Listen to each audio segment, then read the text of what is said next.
All right, we're going to get started here. Um, Welcome everyone to CFHA's community meeting on race and health in America. Um, I am really excited to be here at this moment right now, in large part because I've been wanting to talk about the feelings, uh, the passion, um, the the deep concerns that I have about this personally. And to be honest, I'm not a social media person for this kind of stuff. I have a hard time arguing with people on social media and feeling like that makes a difference. But you know what I do like? I like talking with my family, and I like talking with my friends, and I like talking with my colleagues. I like sharing with them. And because of that, you all are my colleagues and the people that I wanted to get with as all of this has transpired in the last few weeks in our country. And as we've been more and more made aware of what was already there for a very long time related to the injustice in our country related to police brutality in African Americans, it was you that I wanted to talk with. It was my community, my colleagues, people who are in the trenches working in healthcare in America. So that's the nature of this conversation today. It is really an opportunity. And I surmise that there were others who wanted to do that too, others who wanted to get with their colleagues and share what they were feeling, what they were thinking, share some of the pain, share what I've heard a lot of, which is a lot of the fatigue, especially on the part of our African American colleagues who are just tired of these sort of conversations and of carrying the weight of this. And through all of that, so I'm happy to be here. But through all that, I also want to communicate a sense of optimism. I hope it's not a sense of naive optimism, but it is a sense of optimism that there is something qualitatively different about the conversation we're having. And I want to just set the table before we get going by talking a little bit about that. So I think the way life works, and I do believe that life is trying to teach us some important things right now. I think the way life works is it often brings things together in a way that drives certain points home. And so we all know that we've been dealing with a pandemic, and that pandemic has been teaching us certain lessons. And we talked about this at prior community meetings. In part, what the pandemic has been teaching us is how interconnected we are. We recognize in a much more tangible way now than ever before that we are connected to the grocery store worker and to the truck driver and to our neighbors and to our healthcare providers. We understand a connection there that is very visceral for us during a pandemic when we are all affected by each other and the way that the pandemic is affecting each of us. And then as we began to see, and as we continue to see the impact of the pandemic itself, we begin to actually see also how workers at a chicken plant get disproportionately impacted by the pandemic. And persons of color in urban centers get disproportionately impacted by the pandemic. And you get charts like you see on the screen there on the left that make it so obvious to us that there are larger structural issues related to inequities in our society that dictate who lives and who dies, who does well, who doesn't do well, health-wise. And so the pandemic had certain lessons for us about our interconnectivity, how we cannot isolate ourselves from each other and assume that certain problems belong to certain communities to solve. And then we have George Floyd. Now, what happened with George Floyd is not unique. It unfortunately has existed and in fact continues to exist in different urban centers even today. But something about the juxtaposition of these two things and the conditions under which we were able to viscerally see George Floyd's death and hear his trouble breathing, something about that struck us as driving that point home, that what we are dealing with is not a Black problem. This is an us problem. This is an American problem, a uniquely American problem. And that has created a different kind of conversation, a conversation that I hope we can extend today. One nuance of that conversation that I particularly find encouraging is the understanding that this is really not about, again, an African American problem or African Americans needing to come out and do this protesting. I have been very encouraged by the notion that actually, no. In fact, I was talking to some neighbors who said, you know, we don't, at this point, I don't want to ask my Black friends to come teach us about what's going on. We have to do this work. We're the ones having to shoulder this. They've shouldered it for far too long. We've got to pick this up now.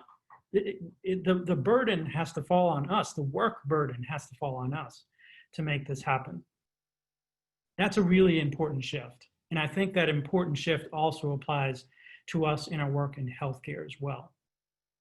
So we're going to be talking, and you'll hear the presenters talk about, panelists talk about stuff on the individual level.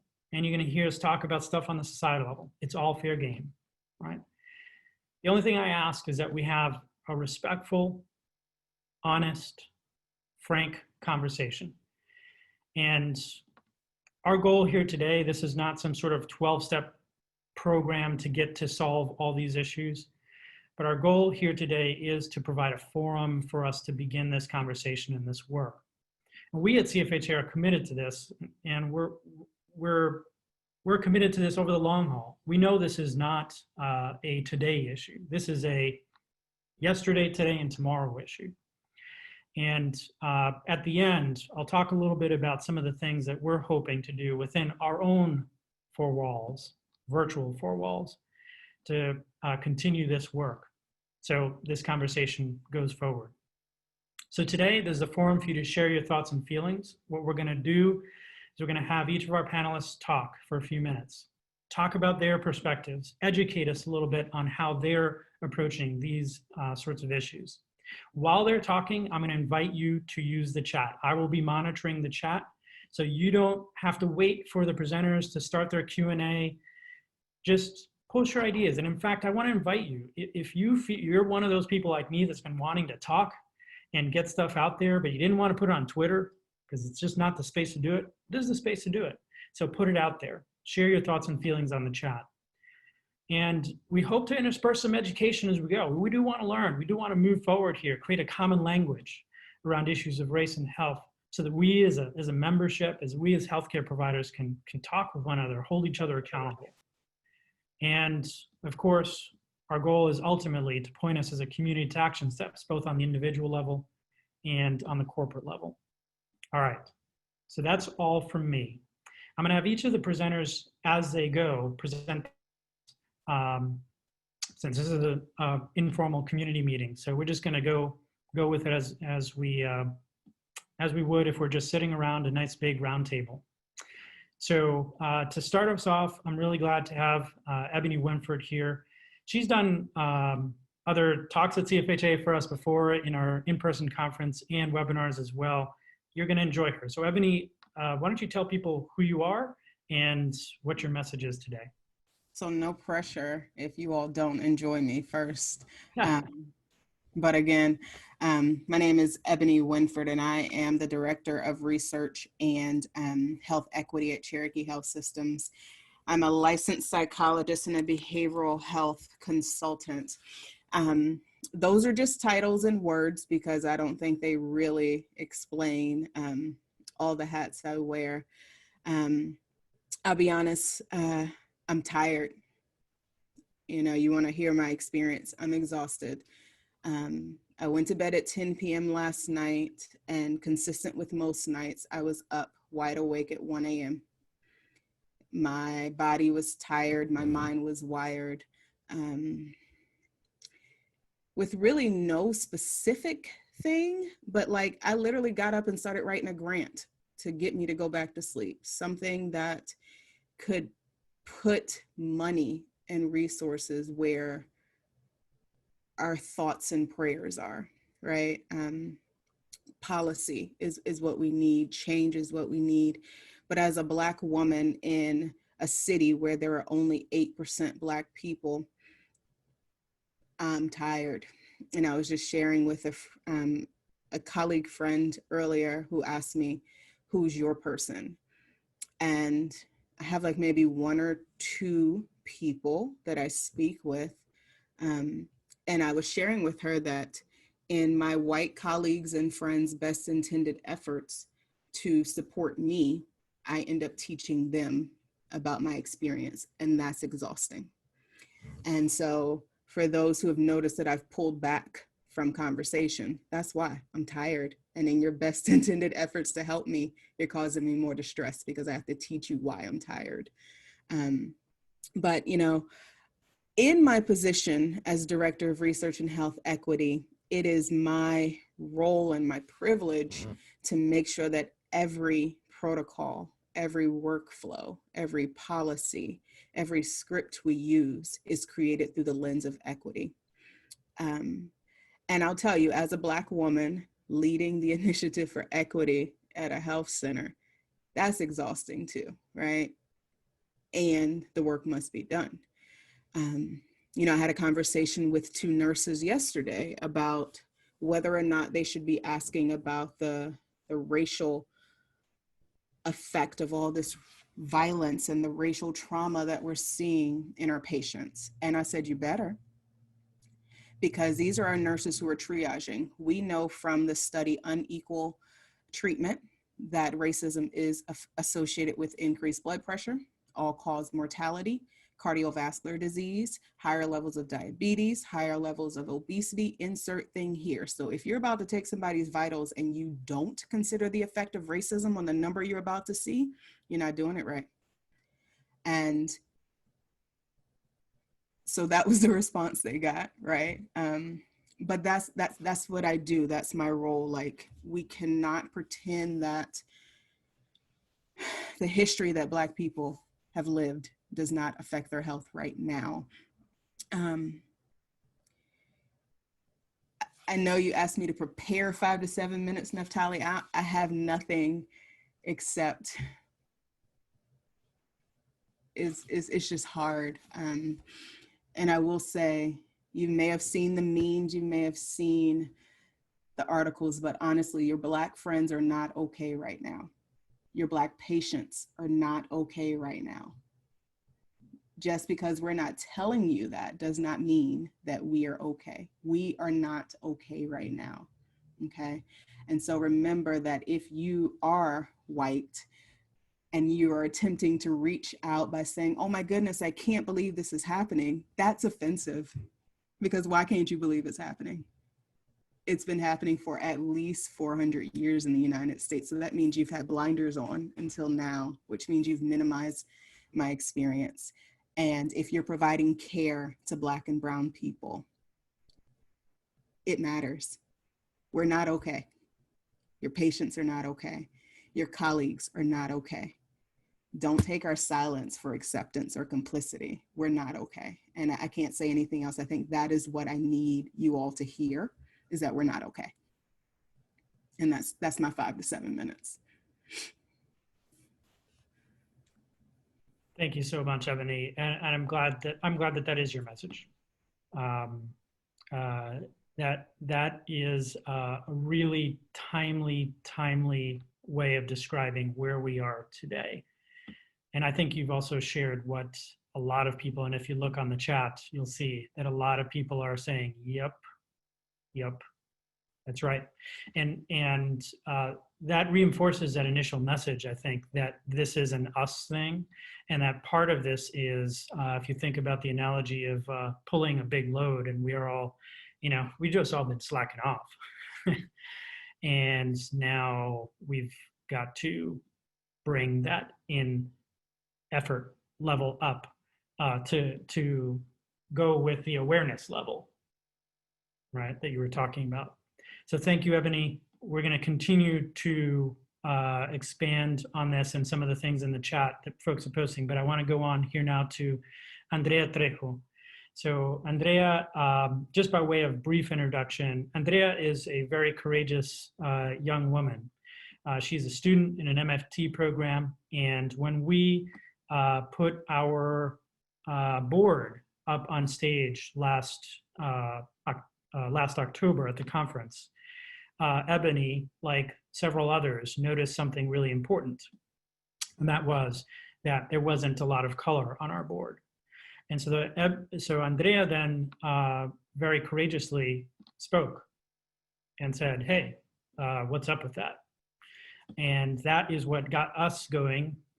We actually had already been in some conversations prior to that, but it cued us to accelerate some of our work in the area of making sure that, structurally speaking, CFHA represents not just our membership, but the people that our membership serves in this country. So Andrea, why don't you introduce yourself and talk a little bit about your perspective, both as a student and as a Latina.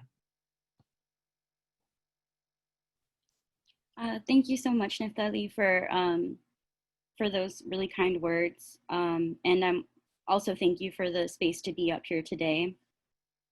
Like he said, my name is Andrea Trejo, and I'm a first year, well, now going into my second year, year of my doctoral program at the University of Georgia.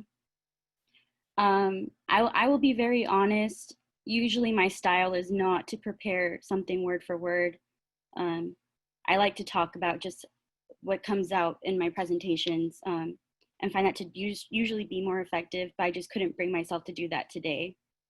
And so I do ask for some grace as I read what I've prepared, and I hopefully in the most, not in a monotonous way, but just because I don't want to miss anything. Yeah.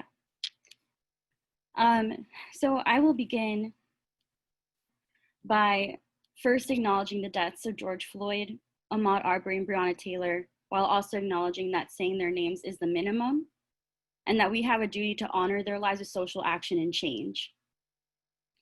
To my Black and Afro-Latinx colleagues, I'm not going to say anything that you don't already know.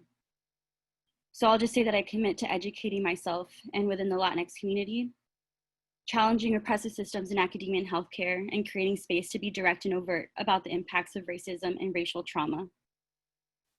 And I will do my best to stand by you. To my Latinx community, we have some really difficult conversations to have. We need to talk about the impacts of colorism within our culture and the ways that we do and do not benefit from white privilege. We need to acknowledge that we ourselves have hurt the Black community and that we have hurt our own community through the erasure of Afro-Latinx history and culture and the perpetuation of colorism.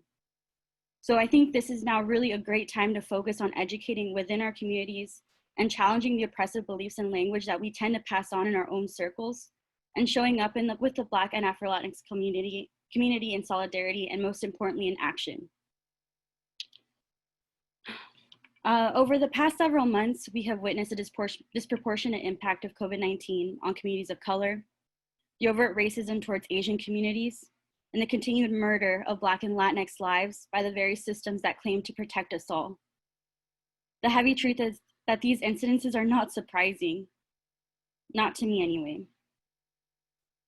See, the United States has long depended on the labor of Black and Indigenous people of color in our immigrant communities, and the very institutional structures and policies that are used to promise prosperity and safety have long been used to keep us down. So I ask you to think, the prosperity and safety of who? Immigration policy, educational systems, law enforcement, It's been clear for a long time that these social and political structures have been designed to continue the cycle of oppression on people of color. Healthcare shouldn't be one of them, but it tends to be. The reality is that our healthcare system tends to be built for the dominant groups, those of us who are white, cisgender, heterosexual, insured, US citizens, English speaking. But we know from our experience that these labels don't reflect the rich diversity of our patients in reality. Our patients deserve better, and they deserve a healthcare system that puts them first and not last for once. So there are several pieces to this puzzle, but for now I'd like us to think about three critical ones. First, I cannot emphasize enough the necessity of bringing in and training the next generation of professionals who reflect the rich diversity of our patients and whose voices can shape the type of healthcare system that prioritizes their thriving. But the even bigger piece is appropriately supporting students once they are in our care and training. As a student of color and the only Spanish-speaking Latina student and therapist in my program, I can say it's a really lonely road and one of significant responsibility. Students of color are often burdened by not only racism and discrimination towards their communities and or themselves, but also that of their patients if they're working with communities of color as well, which we usually are, and the microaggressions so common in academia. So I encourage the educators here to think about what steps they're taking to give students of color the appropriate and necessary support and mentorship so that students can thrive and become the professionals we need. And this includes working on the climate in your own institutions so students feel safe enough to learn. Second, I have a special message for my fellow MFT and MedFT therapists here. We know that patients and their families do not exist in a vacuum. So we need to get more comfortable having conversations about racism, xenophobia, police brutality, and other human rights violations committed by law enforcement, immigration policy, and other systems of oppression with our patients and their families. We have a special and unique role to contribute. We can be that person that supports a patient when they tell us that one or more of these factors has impacted their experience in our healthcare facilities. We can support our teams in thinking about institutionalized racism and how that affects patient health, both in mental health, physical health, and their relationships with and their trust in healthcare. I also encourage us to expand our professional identity and embrace our unique training to be advocates and mediators, to push for policy changes, and to be changers of systems. For those training the therapists of tomorrow, I'd like to think about how we can better prepare students to fulfill these roles. Lastly, I would like to challenge us to think about the positive changes that this conversation can have on CFHA as an organization. As an organization at the forefront of integrated care, we have a special responsibility to push for racial equity in healthcare, and that starts with us. The trust between communities of color and healthcare has been ruptured for a really long time. Addressing the issue of representation is one vital step towards its repair. I'd like us to pay attention to whose voices and leadership are missing. We need to increase the diversity of our membership and leadership so that together we can shape integrated care as a field that supports patients of all races and ethnicities, all genders, and all backgrounds. I envision the field as one that bridges disparities in healthcare access and quality and doesn't shy away from the difficult conversations we need to have in order to move towards that endeavor. I envision our CFHA community as a group to help make that happen. Thank you. Yeah, if you can raise your hands, that deserves a Zoom applause. Thank you so much, Andrea. And I just want to hone in that point. I think as integrators, there is a way in which we cannot think, we should not be able to think of race and equity issues as separate from what we are doing. As systems thinkers, that it should not be possible for us. I'm not saying we don't do that, but it should not be possible for us to think of these things as wholly separate things. And it's no accident that where integrated care has actually taken off has most often been in underserved areas with underserved populations, because we cannot ignore the impact of the systems, right? Now, one piece of our conversation today that I would be interested to hear from our community is how we begin to even expand that definition of systems, right? Beyond just what we do in clinic, but really thinking through, understanding how much the determinants of health are outside of our four clinic walls, how we begin to be more integrated and connected to those, even potentially to law enforcement, right? So food for thought. Thank you, Andrea. Our last panelist here is Will Lusenhop. Now, Will and I have actually been having conversations about cultural humility specifically for several years. This is an area that's been a passion for Will. Well, he can tell you about how long, but I know throughout his career. And Will has been instrumental in cueing some of these conversations more than a year ago within our organization and our board in particular. So Will is an educator. He brings an educator's perspective. He's also a white male and brings a white male perspective in a predominantly white male institution. So Will, really looking forward to what you have to share with us today. Great. Thank you, Naftali, and thank you everybody for giving me an opportunity to share a few thoughts. I'm going to do a mixture of some reading, a few prepared comments, and as I've listened so far, others are so many are coming to my mind. But yeah, so my name's Will Lusenhop. I'm a clinical assistant professor in the Department of Social Work at the University of New Hampshire. I've been the chair of our department's committee on race and gender equity for about 4 years, and then just switched over to be the co-chair of a new committee at the college level on ethnicity and race equity.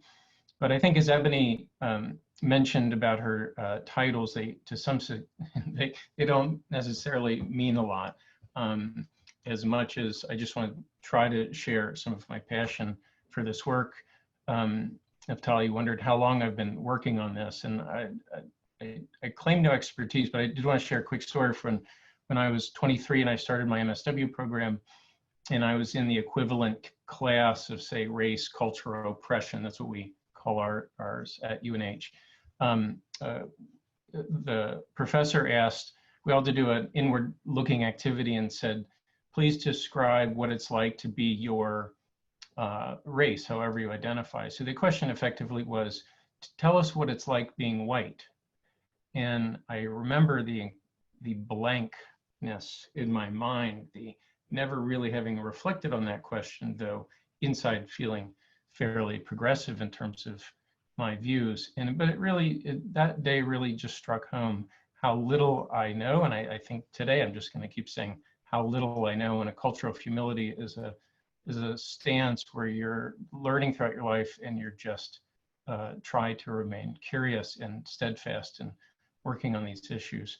My prepared notes talk about Mr. Floyd and how it's not a surprise. As Eboni said, we don't want to say, how do we believe this is going on? This has been baked into the very fabric of our country at every level. And so I'm in pain at all of the Mr. Floyds and the women who've never had their national attention. But I am encouraged, or I cautiously encouraged, I'll say, that more people seem to be getting involved in this conversation nationally. I'll say especially more white people getting involved. And I hope that, or maybe making a plea to all of us, myself included, we have to keep this conversation going. So from my educational perspective, what I really wanted to share is kind of a central dilemma that when I kind of drill down to work on all the time, is that both where I am, which is I refer to it as a PWI, predominantly white institution, and it's a dilemma I see there, and for CFHA, is I suspect probably close to all of us on this call have had barely any education on racism, prejudice, or implicit bias, at least in our training programs. And again, maybe a lot of programs maybe have a course here or there. Maybe there's a few classes that have a unit, 1 week on race, perhaps, but they're not really embedded into our training. And so, and I think that I include people of color in that who live the experience of racism and prejudice and implicit bias all the time, but similarly will not have had the opportunity in training to even talk about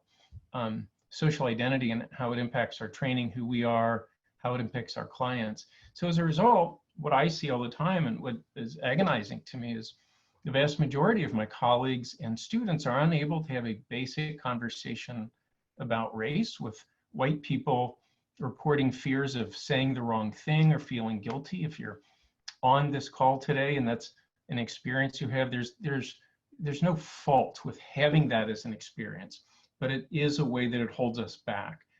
People of color not wanting our guilt, or we're wanting people to take action and stand up and work on this. And what I see for my colleagues of color or students of color are being in positions where they're incredibly uncertain of how their experiences or the grievances they may want to share, even in just a class or training program, very uncertain of how those are going to be received. And I watch them not be received well.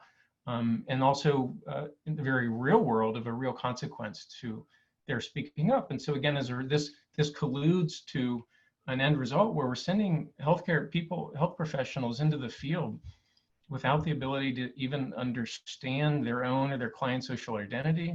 And they're also prone then to perpetuate maybe not overt statements of racist ideology or racism, but long held and just again embedded views of racism about explaining health outcomes in terms of individual or group traits. Because I teach about this, I just had a student this week in a little module that we put on still say, I didn't know that race wasn't purely like basically explaining race purely by genetics. And so again, that idea embedded into our culture. So where I have tried to put my focus is how do I help, and again, probably because I'm in a predominantly white institution, how do I help a predominantly white group of people kind of feel more engaged in this? I see a lot of white people feel powerless in these moments, as if racism doesn't affect them, that they don't have a stake in this.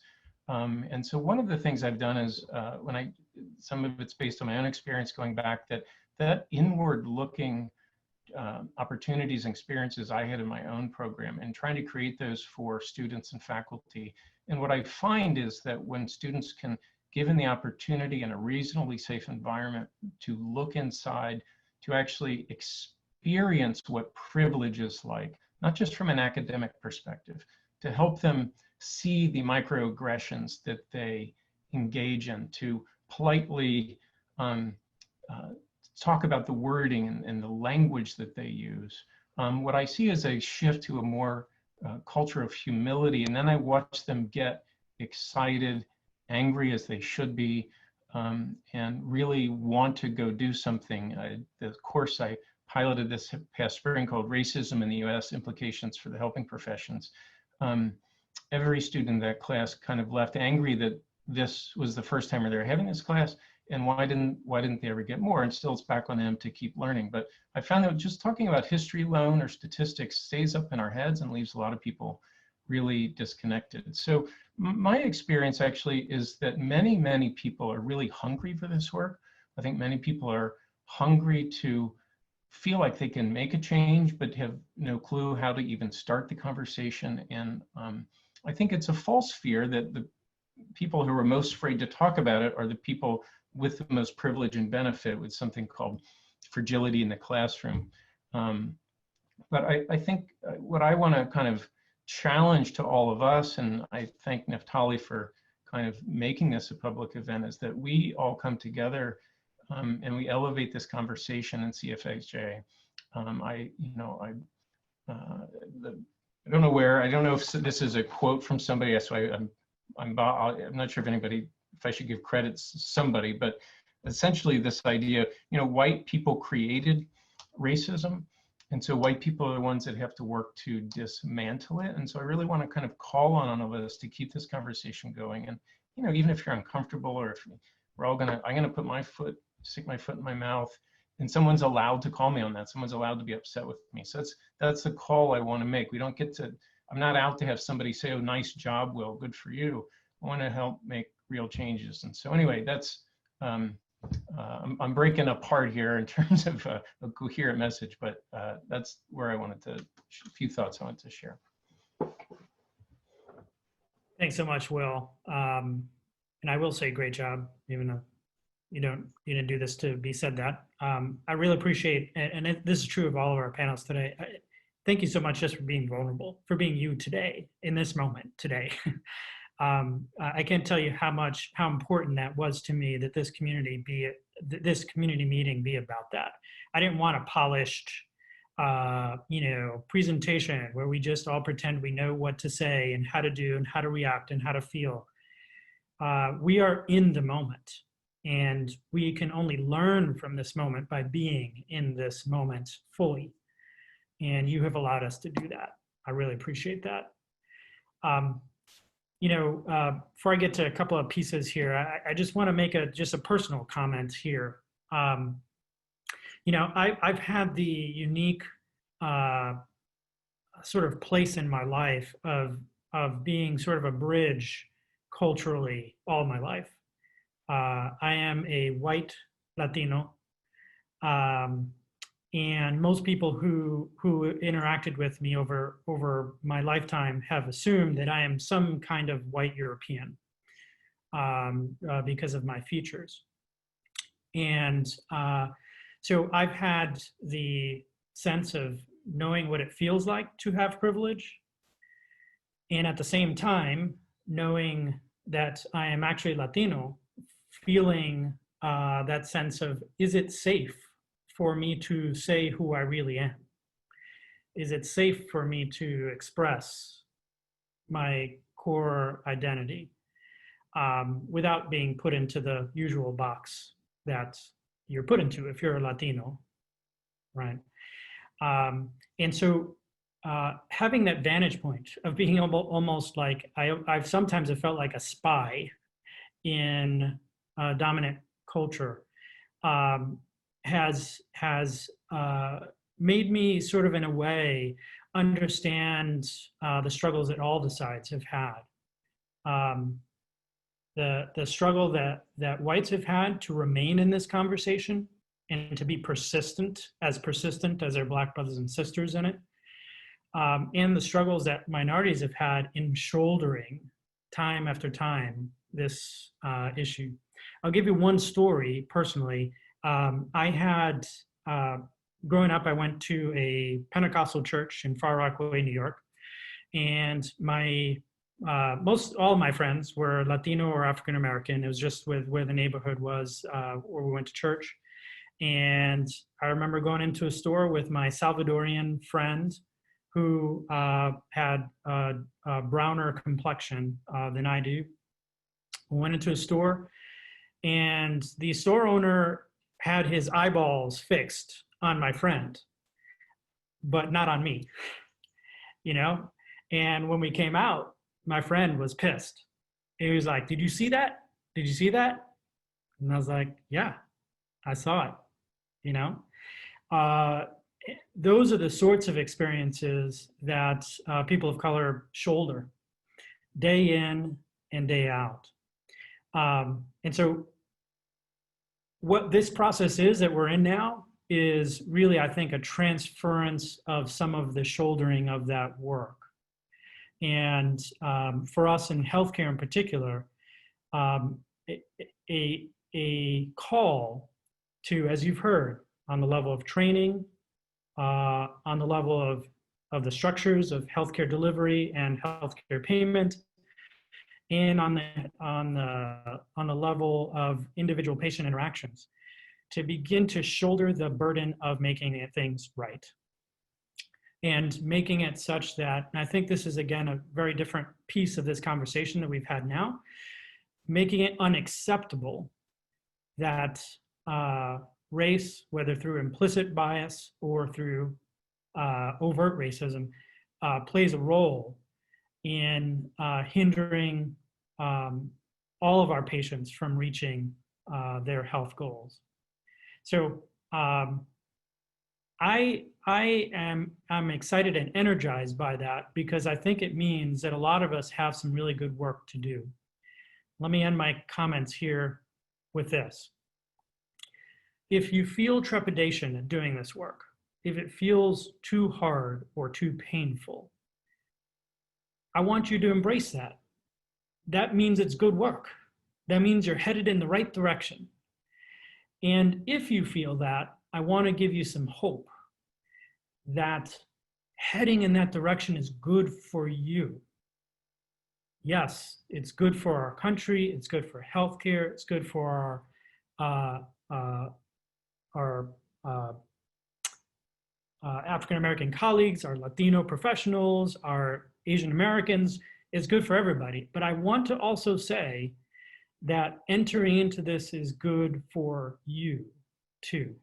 That digging deeply into who you are and what you think and what your assumptions are about others, it is a gift. You should think of this as a gift.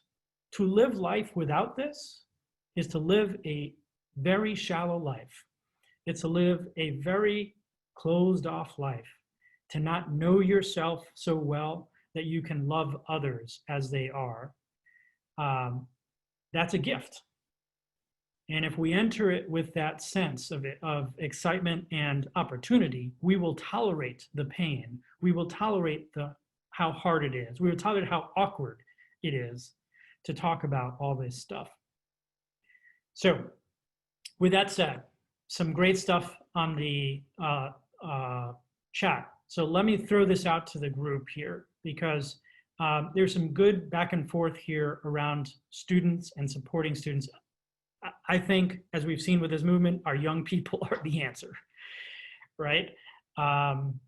So the question put on the chat was, how do we support particularly minority professionals, students in training, particularly at institutions that maybe don't have a lot of faculty, don't have Latino or Latina or African American or other faculty to do mentoring and things like that? How do we create space that creates that safety for minority individuals? How do we help nurture them?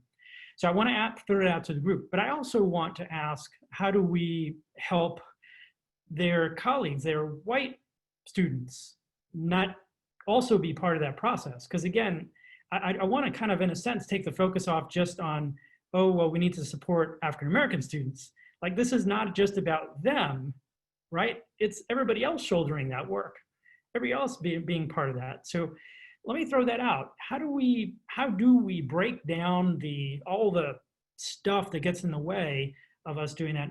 What are your thoughts about that? Can I throw in another wrench? Yeah.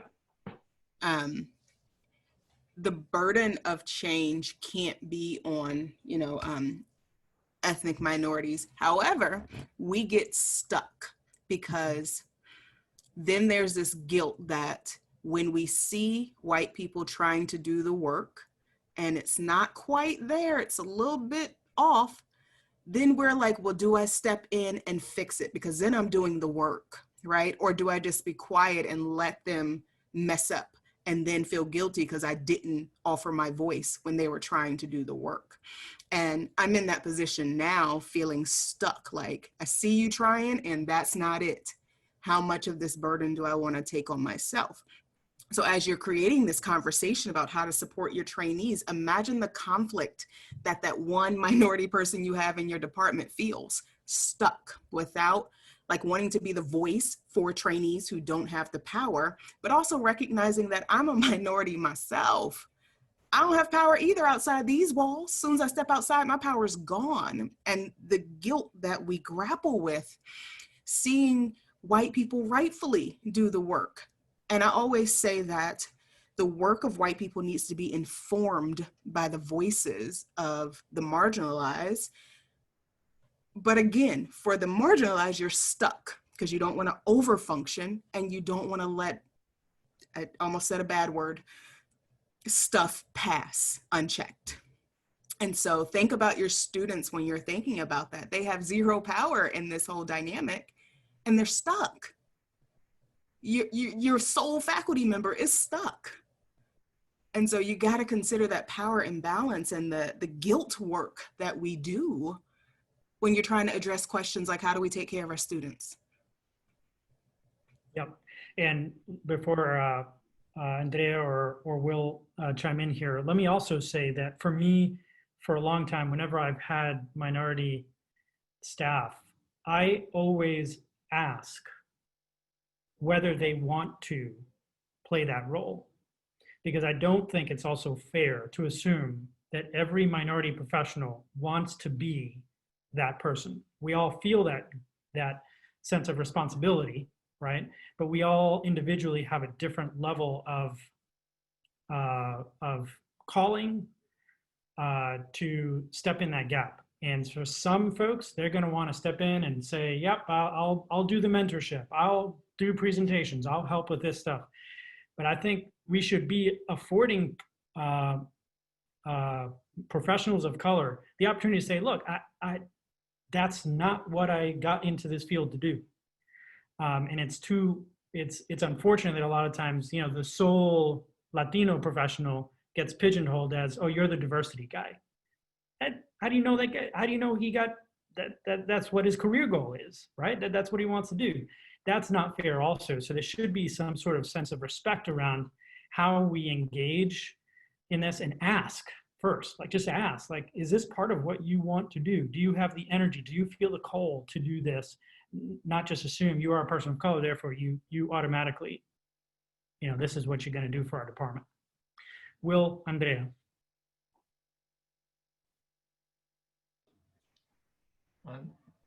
I mean, I don't have a great answer to that Eboni brings up, because I think that, I see that dilemma a lot. I think the place where, and again, this is how, I work on this stuff a lot, but really, it's just the past couple of years, as Eboni said, you have to have the voices of people of color informed, but white people can do this work. And I so often hear white people say, "I can't do this work unless there's a person of color in the room.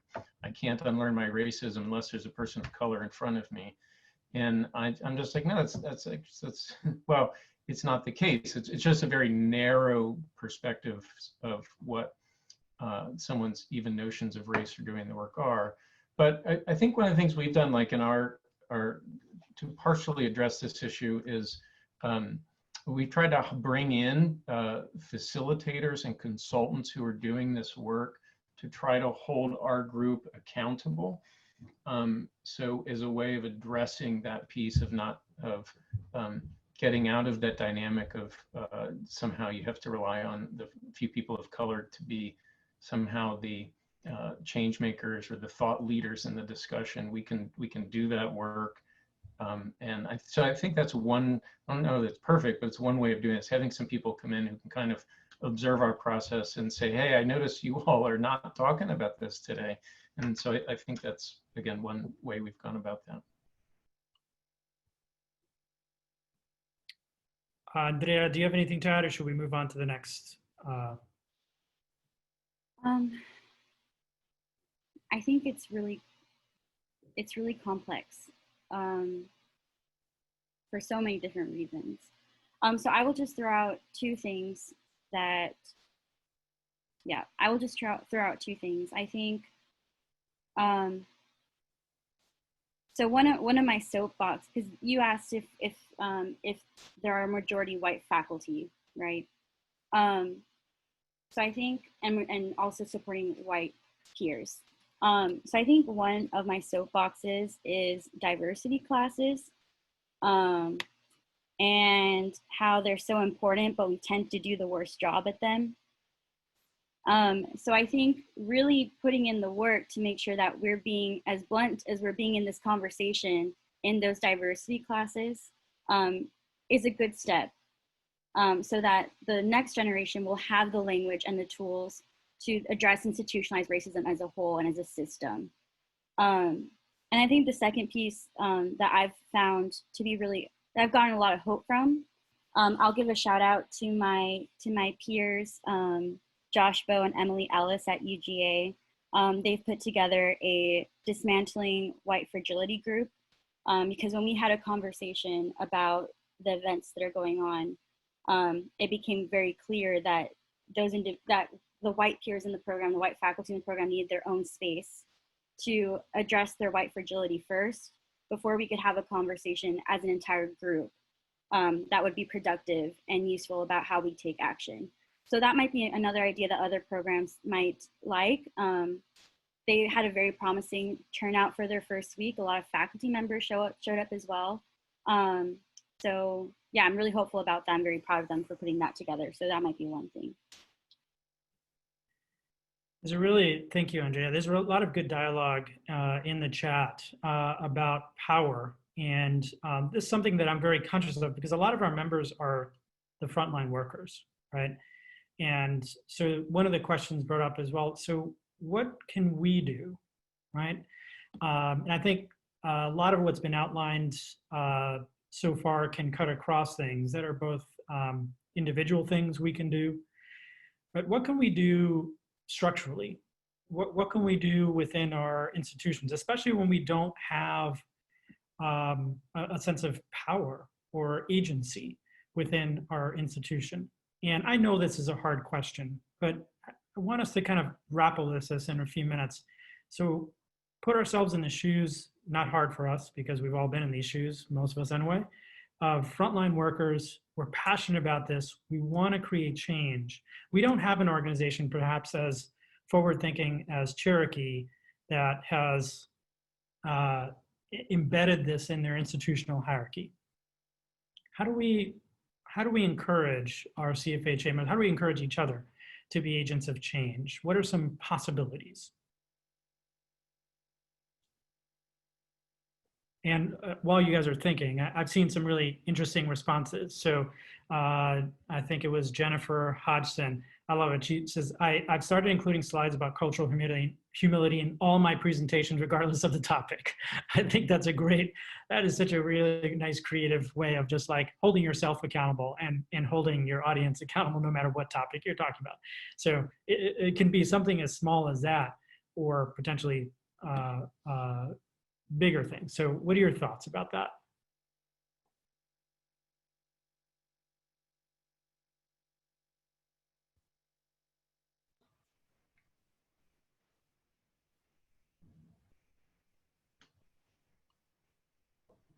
I'll just say, I'll tell you real quick along what Jennifer said is bringing it up constantly. And it's just I like Eboni, what you said about the angle you're all taking, trying to figure out how we do that in our department. And when I say trying to figure it out, just I think demonstrates whiteness in a way, but teaching all of our classes first through the lens of equity and then building in the content. So there's never a week on, there will never be a week on race or racism. It's maybe you have more fundamental concepts that you want to incorporate in every single course, but but I think, but I try to bring it up in everywhere I am. And I'm also conscious I'm a white male. I might have some privilege to bring that up in maybe more spaces than other people might. I don't know, but I just try to repeat it and frankly be a bit obnoxious about it if people roll their eyes or say Will's doing that. I mean, whatever. But I do find that what I'm always surprised about is bringing it up, and generally there are other people who want to talk about it. Not always, but. I just want to say, I think, first of all, thank you everyone. This has been such a rich conversation so far. I think a starting point really has to be, we have to look at ourselves. We have to look at our own assumptions, our own biases. What are we bringing into our workplaces? What are we bringing into our relationships?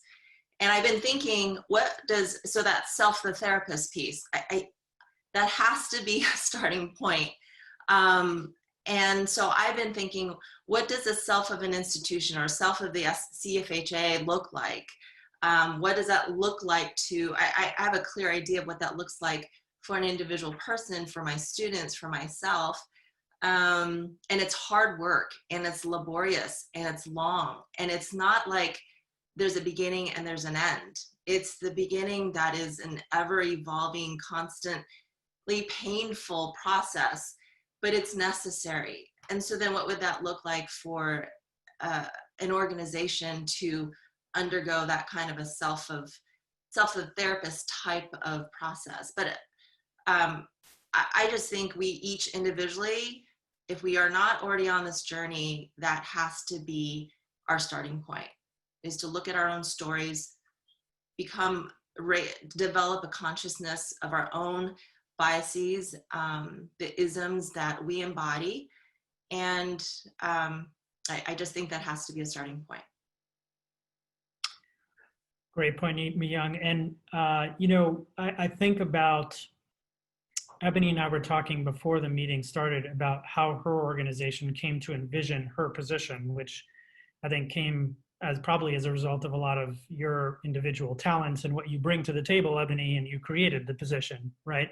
But one thing you said that struck me, which was interesting from an organizational standpoint, is that you review all the processes of care with that lens in mind as a normal function of what it means to provide quality care, right? So that's an institutional check on the lifeblood of the organization, right?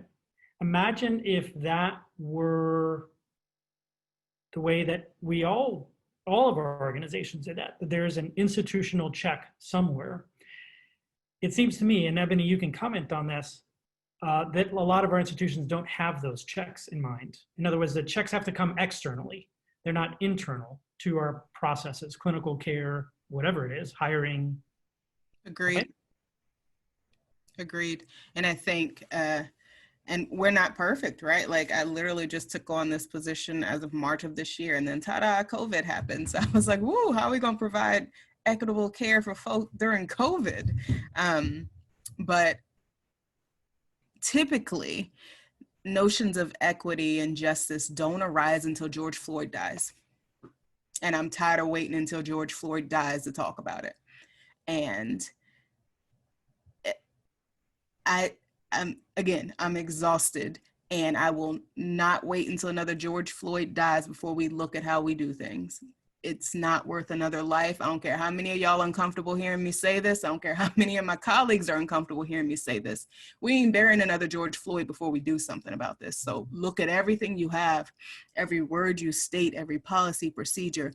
Don't you let another George Floyd die before you change. We can't do that. I'm tired. Yeah, and I guess I want to broadcast that message that from an institutional standpoint, we need those internal checks to be there. And it's different than the way we've conceived of it in the past, where we have the token diversity officer, right?